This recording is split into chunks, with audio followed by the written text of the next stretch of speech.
Зошто? Затоа што се нивни луѓе. Таму имаш во Кочани, еве конкретно во Кочани. Имаш началници на полиција, имаш инспектори кои што го контролираат тоа и тие бе свесни и знаат дека тоа диско работи или без лиценца или со лиценца, уствари не треба да работи. Тоа беше само момент кој се случи. Значи, овие го држат бидејќи ради мито. Јас немам против нека го држат, но не дека не е фер. Дека ова е све корумпирано, а нивните луѓе си ги пуштат дома, како градоначалниците, или не ги апсат нивните луѓе кои што се сега на функција. И тие се одговорни како и претходно што биле. Добро, но дали ја гледате одговорност и вината кај премиерот и кај министерот Панче Точковски, дали можеби треба да се поднесат некоја себе морална одговорност?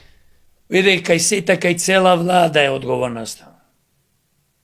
Затоа што никој не најде да кажи дај да ги провериме сите овие, пак ќе речам, диско клубови, болници, училишта, манифестации кај што се одржуваат. Ти затвораш 500.000 луѓе во некој затворен простор, а немаш никаква заштита, зборувам во конкретен случај од пожари.